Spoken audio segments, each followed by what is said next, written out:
Tukoy na raw ng mga pulis ang mga prison guard na kasabwat di mano sa kalakaran ng iligal na droga sa New Bilibid Prison.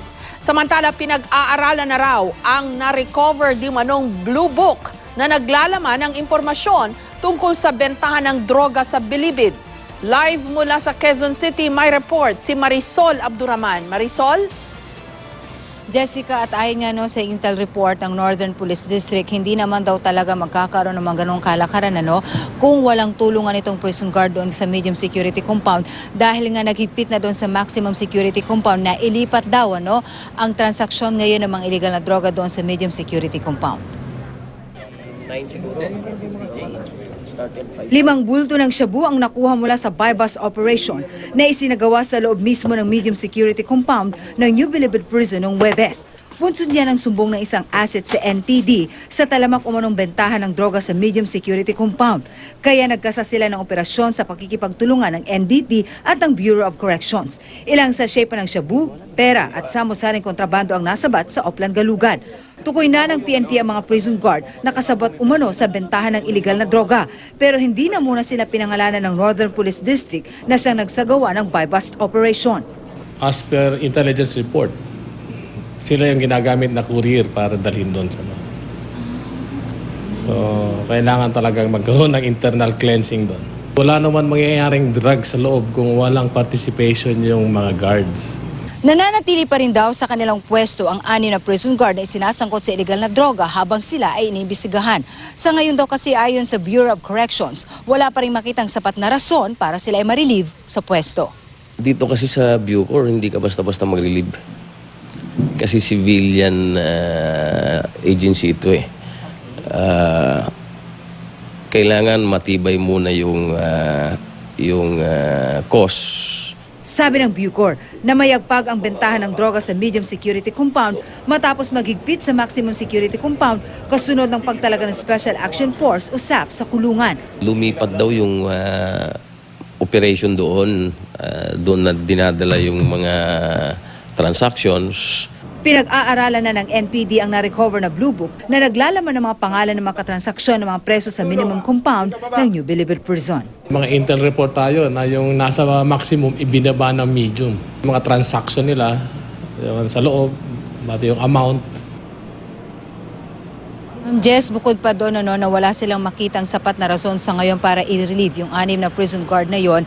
Kulang na kulang daw kasi ang kanilang personnel. Kung i-relieve pa raw yon, mababawasan yung 6 na existing na 131 na prison guard na 3 shift pa yan na umiikot. Kung ikukumpara doon sa mahigit 6,000 preso na kanilang binabantayan ngayon sa medium security compound. Jessica. Okay, Marisol, sa maximum security compound ang nagbabantay ngayon, PNP SAF. Dahil dun sa mga nakitang droga, etc., dun sa medium security compound, meron bang effort para yung PNP SAF na rin ang magbantay doon? Alam mo, Jessica, after nga nilang ma-discover, although hindi na sila na-surprise dahil nang maghigpit ang maximum, alam nila na talagang lilipat lamang ang kalakaran sa medium. Kaya pinag-iisipan na ngayon yung possibility pa rin na maglagay na rin ng mga staff personnel doon, lalo pat ang paniwala nga ng PNP, to be particular, ang Northern Police District na siyang nagkasa ng buy-bust operation at yung nag-iimbestiga ngayon at merong impormasyon ngayon doon sa kalakaran sa loob na may mga prison guard na involved doon. At besides dito sa 6, marami pa raw kasi doon ayon mismo sa Bureau Chief na si General Asuncion. Hindi lamang yung 6 na tukoy na ngayon ng Northern Police District, kundi meron pa raw iba na posibleng sangkot doon. So kung ganito, Jessica, na karami ng kanilang personnel, pinag-iisipan na raw ng Bucor ngayon ang possibility na maglagay na rin ng SAF dito nga sa medium security compound, Jessica. More details dito sa sinasabing Blue Book. Saan ba ito nakuha at ano daw, sinong... Siyempre, iba't ibang grupo yan, may iba't ibang mga gang din dyan sa Bilibid, no? Kanino raw ito nanggaling at sino-sino yung mga pangkat, kung meron man, na nakalista dyan sa Blue Book na yan, Marisol? Unfortunately, Jessica, hindi natin actually nakita itong Blue Book kasi sumasa ilalim ito sa forensic ngayon sa crime lab dahil sinabmit nila ito. Ang mangyari daw kasi meron doon mga transaksyon, halimbawa certain alias Jessica, may order kang worth 200 million na worth of shabu.